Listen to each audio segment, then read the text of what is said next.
बिस्मिल्लाहिर्रहमानिर्रहीम। 26वीं आईनी तरमीम टेबल हो गई। बिलावल भुट्टो को क्रेडिट जाता है कि वो मौलाना फजल रहमान के साथ साथ पाकिस्तान तहरीक इंसाफ को कम से कम इस हद तक राजी कर सके कि वो मुसव्वदे के ऊपर इख्तलाफ से आ रही हैं। क्या सूरत हाल बनेगी आने वाले वक्तों के अंदर? तरमीम को अदालतें किस तरीके से देखेंगी?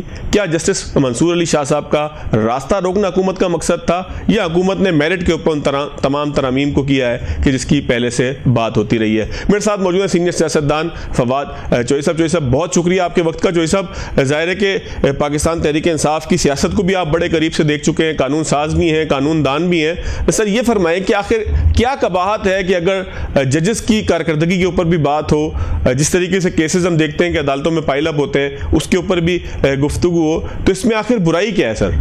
देखिए, पहली बात तो ये है कि ये जो अभी ड्राफ्ट आया है तरामीम का सेनेट में जो आया है मौलाना फजल रहमान साहब की जो बुनियादी काविश से, ये बड़ा मुख्तलिफ है उस ड्राफ्ट से जो हुकूमत ने पहले दिया था।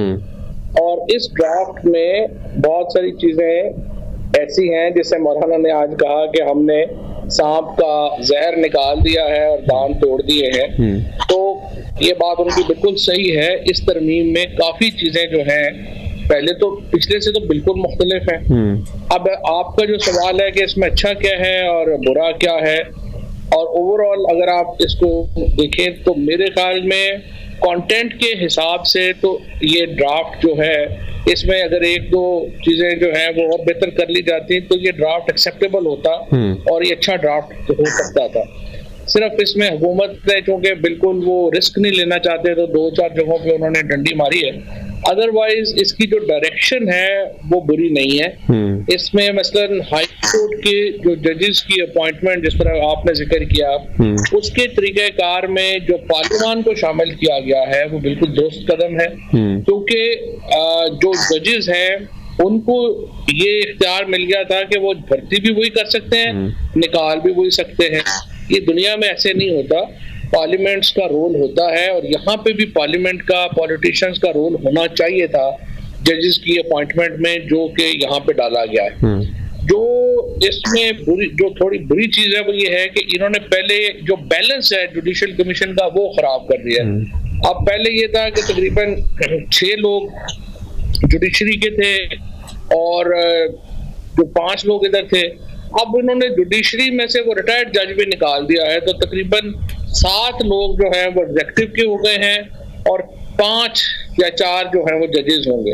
अगर ये बराबर हो जाता तो मेरे ख्याल में ज्यादा बेहतर था, ताकि एक बैलेंस रहे। क्योंकि ये भी तो नहीं ना हम चाहते कि पॉलिटिशियंस जो हैं वो अपनी मर्जी के लोग ही आके लगाना शुरू कर दें, अदालतों को भर दें, वो भी अच्छा नहीं होगा। तो मेरे ख्याल में एक बैलेंस यहाँ पे थोड़ा सा आउट हुआ है, लेकिन बहरहाल ठीक हो जाएगा।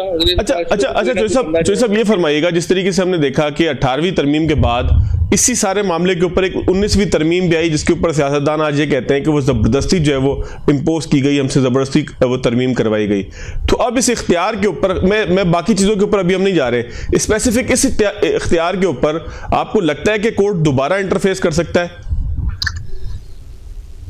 नहीं, अभी तो कोर्ट नहीं करेगा। मेरा नहीं ख्याल अभी कोर्ट इसमें इंटरफेयर कर सकता है या करेगा, क्योंकि उसका माहौल अभी इतना नहीं है उस तरह से। तो उसके लिए एक माहौल चाहिए होता है। देखें ना, आप इन्होंने पूरी कोशिश कर ली मिलिट्री कोर्ट्स बनाने की, नहीं आप बना सके क्योंकि माहौल नहीं है। और जब APS का सानिया हुआ था तो मिलिट्री कोर्ट्स पे सारे राजी हो गए थे।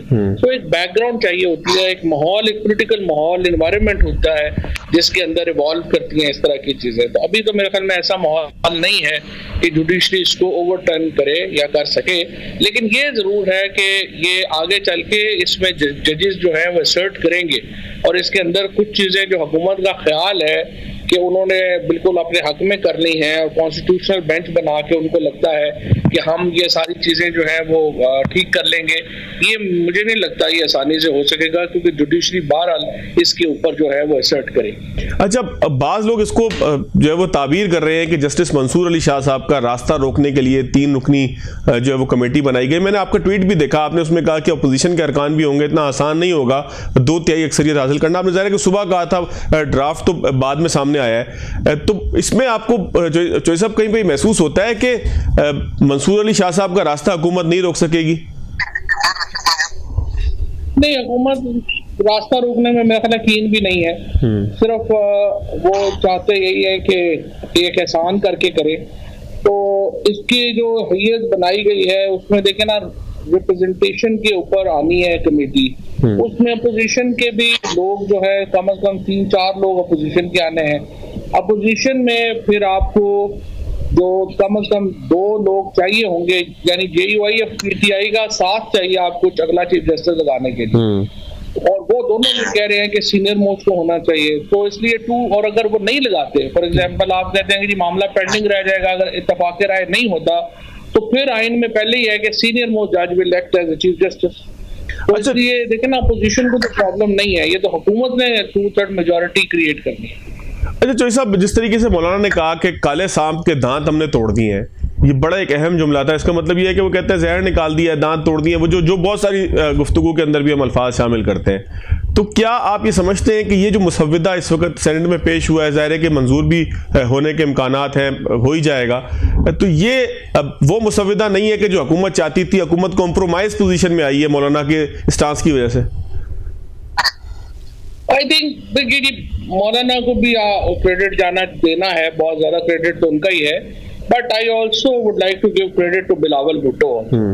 जिस तरह से उन्होंने पोजीशन ली और फिर उसने कहा कि नहीं ये फेडरल कॉन्स्टिट्यूशन कोर्ट बनानी है, लेकिन फिर मौलाना के साथ उन्होंने अपनी एक फ्लेक्सिबिलिटी शो की और वो इससे पीछे हटे। अगर बिलावल भी पीछे ना हटते तो फिर जाहिर है कि मसाइल जो थे वो बढ़ जाने थे।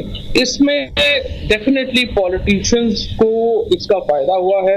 एस्टैब्लिशमेंट का मुझे अभी तक समझ सच्ची बात है नहीं आई कि आखिर इस सारे में एस्टैब्लिशमेंट ने क्या उनको मिला है सिवाय बदनामी के, कि जिस तरीके से लोगों को उठाया गया, कोरियन हुई, जबरदस्ती किया गया, ये सारा इल्जाम जो है वो एस्टैब्लिशमेंट पे आया है। और एज सच इस कॉन्स्टिट्यूशन अमेंडमेंट के अंदर उनके लिए तो बहुत कुछ नजर नहीं आ रहा कि उनको क्या मिला है या क्या हुआ है। जो वो चाहते थे हुकूमत और एस्टैब्लिशमेंट, वो तो बिल्कुल उसको तो नजदीक भी नहीं है उसके।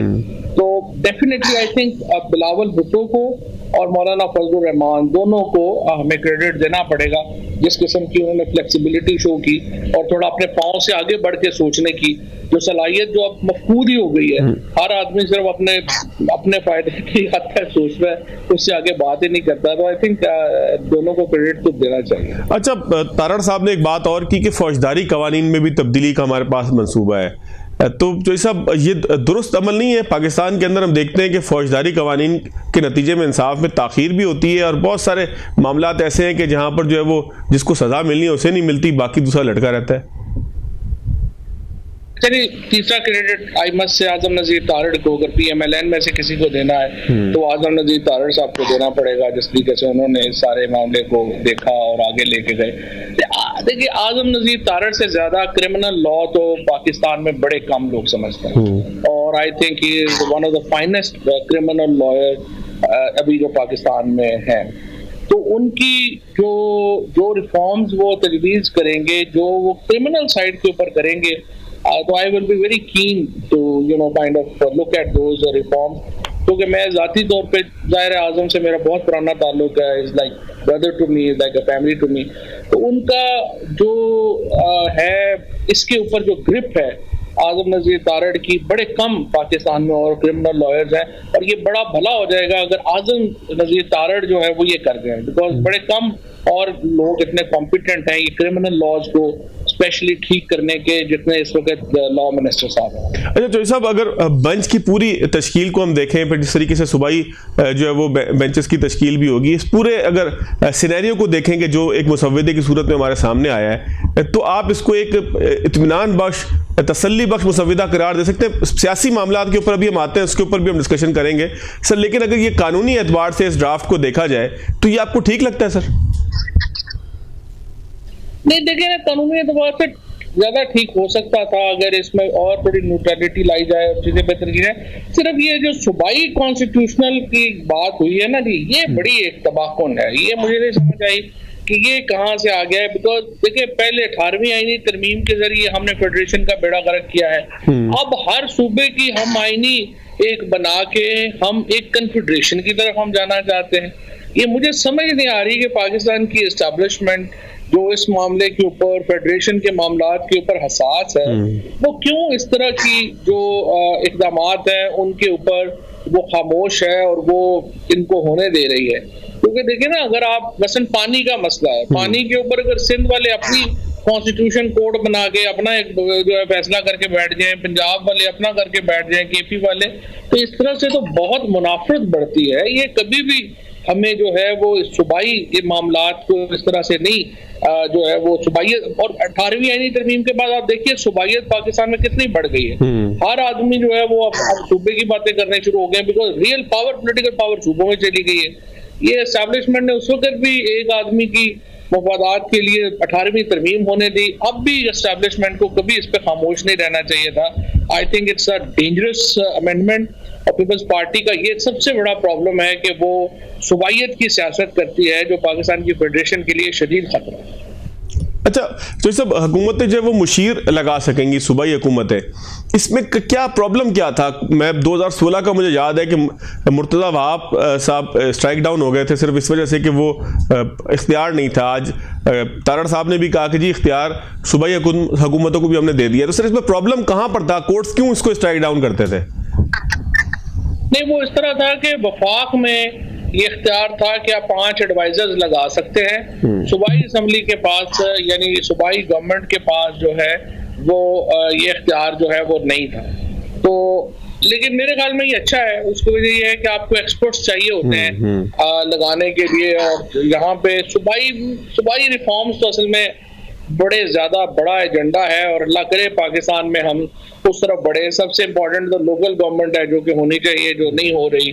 प्रोविंशियल फाइनेंस अवार्ड है जो होना चाहिए, नहीं हो रहा। चीफ मिनिस्टर की पावर्स कर्टेल करना बड़ा इंपॉर्टेंट है जो नहीं हो रहा। ये 5 एडवाइजर्स बस यही है कि पहले इख्तियार नहीं था, अब ये है कि प्रोफेशनल्स को लगा सकेंगे, जो असम्बली में नहीं है उनको भी आप लगा सकेंगे। अच्छा सर, सूबाई फाइनेंस कमीशन या सूबाई हुकूमतों के इख्तियारात को नीचे मुंतकिल करना, नीचे लोकल गवर्नमेंट तक, ये एमक्यूएम की तजवीज़ थी सिर्फ इस दफ़ा, जिसको मेरा ख्याल है उन्होंने सुना भी नहीं है। बड़े आराम से कह दिया गया कि एमक्यूएम की तजावीज़ को भी हम नहीं देख पा रहे। कोटा सिस्टम की भी एक बात कर रहे थे, लेकिन मेन जो चीज़ थी उनकी वो यही था कि प्रोविंस का जो है फाइनेंस कमीशन जो है वो अनाउंस हो और इख्तियारात मिले।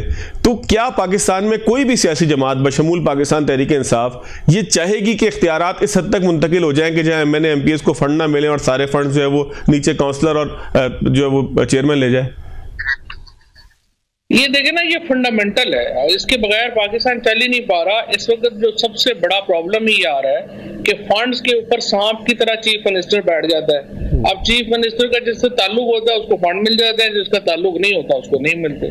तो ये कोर हमारी जो गवर्नेंस का कोर प्रॉब्लम है वो ये प्रोविंशियल फाइनेंस अवार्ड है जो नहीं हो रहा। एमक्यूएम वालों हो गए या वो हो गए, इनकी इतनी इज्जत नहीं है कि अपनी खुद इलेक्शन जीत के नहीं आए हुए।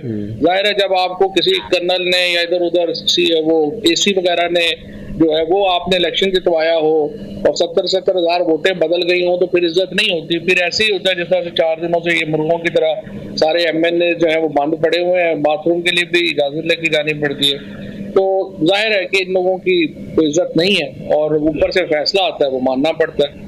अब ये जो इशू है, ये 140A पाकिस्तान के आइन का आर्टिकल तो पहले ही ये कहता है कि लाजमन आप जो है वो ट्रांसफर करेंगे डिस्ट्रिक्ट को। लेकिन डिस्ट्रिक्ट को ट्रांसफर इसलिए नहीं हो रहे कि मुराद अली शाह जरदारी साहब से मरियम नवाज जो है वो नवाज शरीफ और शहबाज शरीफ की बेटी हैं, और उसके बाद जो केपी बलोचिस्तान तो खैर वहाँ पे इतना मैटर नहीं करता। तो ये जो 2 फैमिलीज हैं बेसिकली ये रुकावट है। और अनफॉर्चुनेटली पीटीआई की सबसे बड़ी गलती भी ये रही कि इन्होंने अपने 3.5 साल में लोकल गवर्नमेंट नहीं कराया। और मैं कहता रह गया हर मीटिंग में प्राइम मिनिस्टर मेरे साथ एग्री करके उठे कि लाजमन ये इलेक्शन होना चाहिए और ये होना चाहिए, लेकिन नहीं हो सका। और I think this was the one big mistake जिसकी वजह से आज हमारी पार्टी की ऑर्गेनाइजेशन भी नहीं। जैसे अब एक छोटा सा ब्रेक लेते हैं, ब्रेक के बाद दोबारा आते हैं।